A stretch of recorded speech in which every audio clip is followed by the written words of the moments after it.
नमस्कार, मैं बलवान सिंह। इस वीडियो में आप मेरे साथ कक्षा 8वीं की इतिहास की पाठ्य पुस्तक हमारे अतीत भाग 3 के 8वें अध्याय महिलाएं, जाति एवं सुधार का अध्ययन कर रहे हैं। चलिए शुरू करते हैं। क्या आपने सोचा है कि 200 साल पहले बच्चों की जिंदगी कैसी रही होगी? आजकल मध्य वर्गीय परिवारों की ज़्यादातर लड़कियां स्कूल जाती हैं और उनमें से बहुत सारी लड़कों के साथ पढ़ती है। मध्य वर्गीय का मतलब होता है एक निम्न वर्ग होता है जो गरीबी में होता है बहुत ज़्यादा, और एक उच्च वर्ग होता है जो अमीरी में होता है, अमीर, और एक होता है बीच का, यानी मध्य वर्ग होता है जो ना गरीब है और ना अमीर है। बड़ी होने पर उनमें से बहुत सारी लड़कियां कॉलेजों और विश्वविद्यालयों में जाती है। विश्वविद्यालय यूनिवर्सिटीज इंग्लिश में बोलते हैं, और विभिन्न प्रकार की नौकरियां करती है।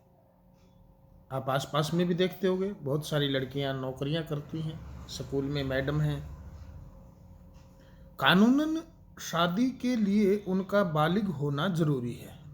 बालिग का मतलब है कि एक उम्र निर्धारित की जाती है कि जिसमें व्यक्ति जो है समझदार माना जाता है, वो अपने अच्छे और बुरे के बारे में अच्छी तरह जानता है और शारीरिक रूप से जो है वह पूरा परिपक्व हो जाता है, उसको हम कहते हैं बालिग। कानून शादी के लिए उनका बालिग होना जरूरी है। भारत में लड़कियों को बालिग माना जाता है 18 साल की उम्र के बाद, और कानून के अनुसार वे किसी भी जाति व समुदाय के व्यक्ति से शादी कर सकती है। यहाँ तक कि विधवाएं भी दोबारा शादी कर सकती हैं। पुरुषों की तरह सभी महिलाएं वोट डाल सकती हैं और चुनाव लड़ सकती हैं। बेशक सभी महिलाएं इन अधिकारों का उपभोग नहीं कर पाती। गरीबों को शिक्षा के मौके मुश्किल से मिलते हैं, कम मिलते हैं या मिल ही नहीं पाते। बहुत सारे परिवारों में लड़कियां अपनी इच्छा अनुसार पति भी नहीं चुन सकती। 200 साल पहले हालात बहुत भिन्न थे। ज़्यादातर बच्चों की शादी बहुत ही कम उम्र में ही कर दी जाती थी। हिंदू व मुसलमान दोनों धर्मों के पुरुष एक से ज़्यादा पत्नियां रख सकते थे, यानी बहुपत्नियां। देश के कुछ भागों में विधवाओं से ये उम्मीद की जाती थी कि वे अपने पति की चिता के साथ ही जिंदा जल जाए। चिता यानी मरने के बाद जब उसको जो है दाह संस्कार किया जाता है, तो जो लकड़ियाँ होती है जिनमें उनको जलाया जाता है उसको चिता बोलते हैं। तो ये उम्मीद की जाती थी कि पत्नी अपने पति के साथ जिंदा जल जाए। इस तरह स्वेच्छा से या जबरदस्ती मार दी गई महिलाओं को सती कहकर महिमा मंडित किया जाता था। सती शब्द का अर्थ ही सदाचारी महिला था। संपत्ति पर भी महिलाओं के अधिकार बहुत सीमित थे। शिक्षा तक महिलाओं की प्राय कोई पहुंच नहीं थी। देश के बहुत सारे भागों में लोगों का विश्वास था कि अगर औरत पढ़ी लिखी होगी तो वह जल्दी विधवा हो जाएगी। यानी इस प्रकार का जो है एक अंधविश्वास फैलाया गया था कि जो भी लड़की अगर पढ़ी लिखेगी तो वो जल्दी विधवा हो जाएगी। यहाँ पर देखिए एक चित्र दिया हुआ है। ये जो है सती प्रथा के ऊपर एक चित्र बनाया गया है जो बालाथाजर साल्विन द्वारा बनाया गया है 1813 में। और इस चित्र में जो है दिखाया गया है कि किस प्रकार से जो है जलती हुई चिता में एक औरत है जो दिखाई हुई है, उसको कूदने के लिए मजबूर किया जा रहा है। साथ में डंडे लिए हुए लोग भी खड़े हैं ताकि वो चिता से बाहर ना निकल पाए। भारत आने वाले यूरोपीय चित्रकारों द्वारा बनाई गई सती की बहुत सारी तस्वीरों में से यह एक है। सती प्रथा को पूर्वी समाजों की बर्बरता के सबूत के तौर पर देखा जाता था। समाज में सिर्फ स्त्रियों और पुरुषों के बीच ही फर्क नहीं था, ज्यादातर इलाकों में लोग जातियों में भी बटे हुए थे। ब्राह्मण और क्षत्रिय खुद को ऊंची जाति का मानते थे। इसके बाद व्यापार और महाजनी आदि से जुड़ी जातियां, जिन्हें प्राय वैश्य कहा जाता था, का स्थान आता था। फिर काश्तकार, बुनकर व कुम्हार जैसे दस्तकार आते थे, जिन्हें शूद्र कहा जाता था। इस श्रेणी क्रम की सबसे निचली पायदान पर ऐसी जातियां थी जो गांवों शहरों को साफ सुथरा रखती थी या ऐसे काम धंधे करती थी जिन्हें ऊंची जातियों के लोग दूषित कार्य मानते थे। यानी ऐसे काम जिनकी वजह से उनकी जाति भ्रष्ट हो जाती थी। यानी साफ सफाई का जो काम था वो करने वाले जो लोग थे उनको क्या मानते थे, वे बहुत ही नीची जाति। ऊंची जातियां निचले पायदान पर खड़ी इन जातियों के लोगों को अछूत मानती थी। इन लोगों को मंदिरों में प्रवेश करने, सवर्ण जातियों के इस्तेमाल वाले कुओं से पानी निकालने या ऊंची जातियों के आधिपत्य वाले घाट तालाबों पर नहाने की छूट नहीं होती थी। उन्हें निम्न दर्जे का मनुष्य माना जाता था। 19वीं और 20वीं सदी के दौरान इनमें से बहुत सारे कायदे, कानून और नजरिए धीरे धीरे बदलते गए। आइए देखें कि ऐसा कैसे हुआ। परिवर्तन की दिशा में उठते कदम। 19वीं सदी की शुरुआत से ही हमें सामाजिक रीति रिवाजों और मूल्य मान्यताओं से संबंधित बहस, मुबाहिस और चर्चाओं का स्वरूप बदलता दिखाई देता है। इसकी एक अहम वजह यह थी कि संचार के नए तरीके विकसित हो रहे थे। पहली बार किताबें, अखबार, पत्रिकाएं, पर्चे और पुस्तिकाएं छप रही थी। ये चीज़ें न केवल पुराने साधनों के मुकाबले सस्ती थी, बल्कि उन पांडुलिपियों के मुकाबले ज़्यादा लोगों की पहुंच में भी थी। पांडुलिपि प्राचीन समय में जब कागज का आविष्कार नहीं हुआ था तो उस समय जो है ताड़ के पत्तों पर या तांबे की जो पत्तियों पर जो है लिखा जाता था, और जो ज़्यादातर मंदिरों में ही सुरक्षित रहती थी और वो जो है आम लोगों तक उनकी पहुंच नहीं होती थी। लेकिन जैसे कागज़ आया तो अब जो है इन चीज़ों की पहुंच आम आदमी तक होने लगी। लिहाजा आम लोग भी उन चीज़ों को पढ़ सकते थे। उनमें से बहुत सारे अपनी भाषाओं में लिख सकते थे और अपने विचार व्यक्त कर सकते थे। नए शहरों में तमाम तरह के सामाजिक, राजनीतिक, आर्थिक और धार्मिक मुद्दों पर पुरुषों के बीच चर्चा होती रहती थी। ऐसा कभी कभी महिलाओं में भी था। सामाजिक का मतलब है समाज से संबंधित, राजनीति का मतलब है राजनीति से संबंधित, आर्थिक का मतलब है अर्थ धन से संबंधित और धार्मिक का मतलब है धर्म से संबंधित। ये चर्चाएं आम जनता तक पहुंच सकती थी। और सामाजिक परिवर्तन के आंदोलनों से जुड़ी होती थी। इस तरह की बहसें अक्सर भारतीय सुधारकों और सुधार संगठनों की तरफ से होती थी।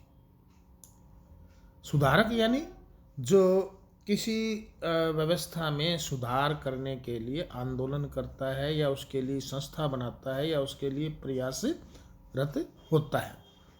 कोई भी ऐसी प्रथा जो समाज के लिए घातक होती है या अच्छी नहीं होती है, उसको दूर करने के लिए प्रयास करने वाला, उसको हम कहते हैं सुधारक।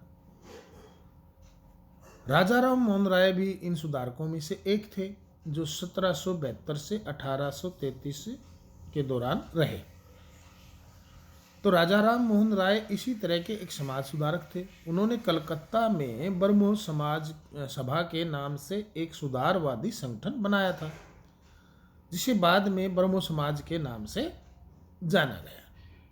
राम मोहन राय जैसे लोगों को सुधारक इसलिए कहा जाता है क्योंकि वे मानते थे कि समाज में परिवर्तन लाना और अन्यायपूर्ण तौर तरीकों से छुटकारा पाना जरूरी है।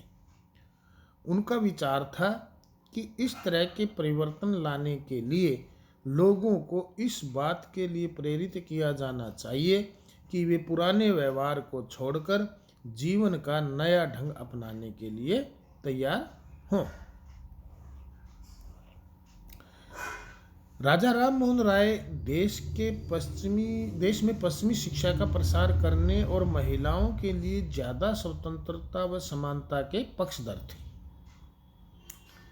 उन्होंने इस बारे में लिखा है कि किस तरह महिलाओं को जबरन घरेलू कामों से बांध कर रखा जाता था। उनकी दुनिया घर और रसोई तक ही सीमित कर दी जाती थी और उन्हें बाहर जाकर पढ़ने लिखने की इजाज़त नहीं दी जाती थी। इस बारे में उन्होंने लिखा है। विधवाओं की जिंदगी में बदलाव लाने की कोशिश। राजा राम मोहन राय इस बात से काफ़ी दुखी थे कि विधवा औरतों को अपनी जिंदगी में भारी कष्टों का सामना करना पड़ता है। इसी बात को ध्यान में रखते हुए उन्होंने सती प्रथा के खिलाफ मुहिम छेड़ी, अर्थात सती प्रथा के खिलाफ जंग छेड़ी, अभियान छेड़ा। राम मोहन राय संस्कृत, फारसी व अन्य कई भारतीय एवं यूरोपीय भाषाओं के अच्छे ज्ञाता थे। यानी वे संस्कृत भी जानते थे, फारसी भी जानते थे और बहुत सारी भारतीय और अन्य यूरोपीय भाषाओं के बारे में अच्छी जानकारी रखते थे। उन्होंने अपने लेखन के जरिए यह सिद्ध करने का प्रयास किया कि प्राचीन ग्रंथों में विधवाओं को जलाने की अनुमति कहीं नहीं दी गई है।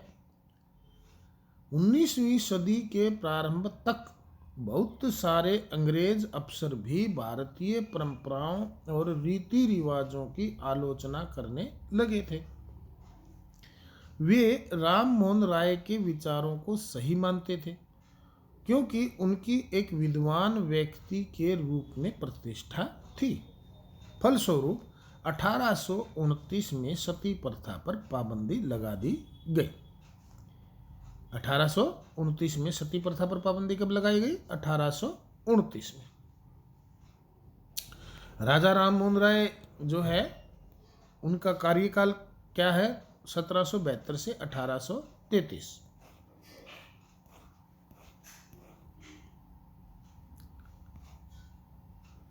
राजा राम मोहन राय ने इस अभियान के लिए जो रणनीति अपनाई उसे बाद के सुधारकों ने भी अपनाया।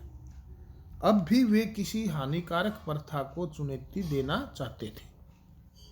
जब भी वे किसी हानिकारक प्रथा को चुनौती देना चाहते थे तो अक्सर प्राचीन धार्मिक ग्रंथों से ऐसे श्लोक या वाक्य ढूंढने का प्रयास करते थे जो उनकी सोच का समर्थन करते हो।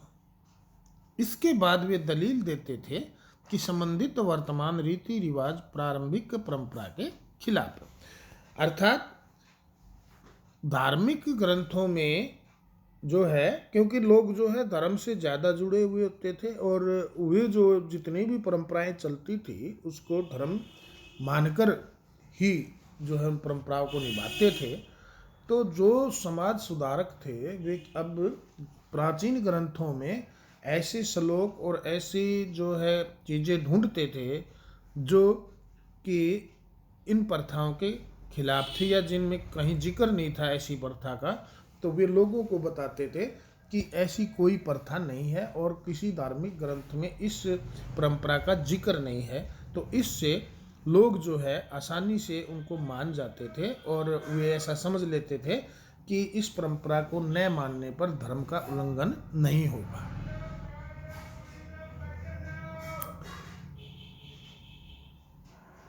ये देखिए एक चित्र दिया हुआ है। चित्र इसमें कुंडों पर झूलने का त्योहार एक ये प्रथा है।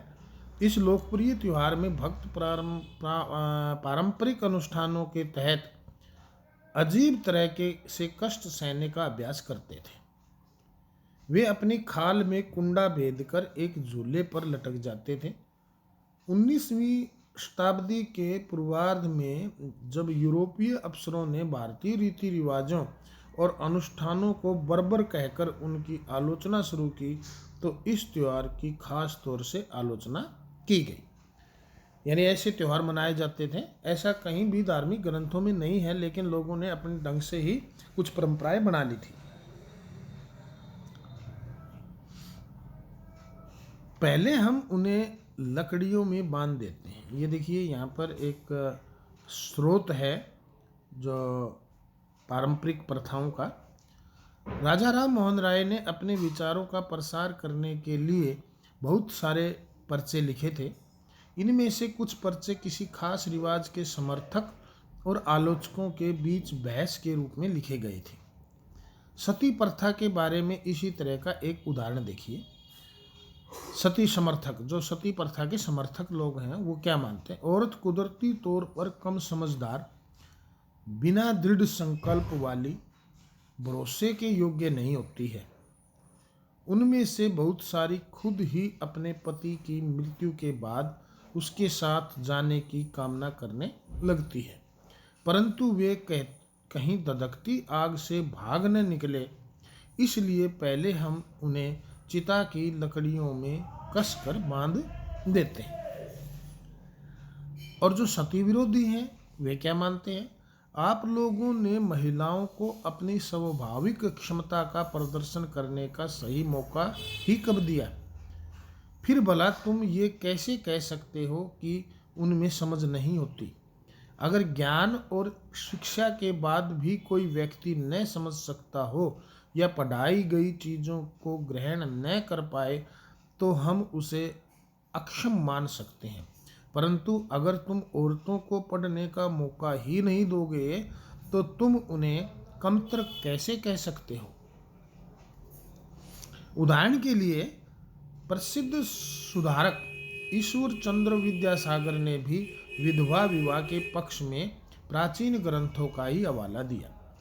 अंग्रेज सरकार ने उनका यह सुझाव मान लिया और 1856 में विधवा विवाह के पक्ष में एक कानून पारित कर दिया। जो विधवाओं के विवाह का विरोध करते थे उन्होंने विद्यासागर का भी विरोध किया और यहाँ तक कि उनका बहिष्कार कर दिया। 19वीं सदी के उत्तरार्ध तक विधवा विवाह के पक्ष में चलाया जा रहा आंदोलन देश के अन्य भागों में भी फैल गया था। मद्रास प्रेसिडेंसी की तेलुगु भाषी इलाकों में वीर शलिंगम पंतुलु ने विधवा विवाह के समर्थन में एक संगठन बनाया। लगभग उसी समय बंबई में युवा बुद्धिजीवियों और सुधारकों ने भी विधवा विवाह के प्रचार प्रसार का संकल्प लिया।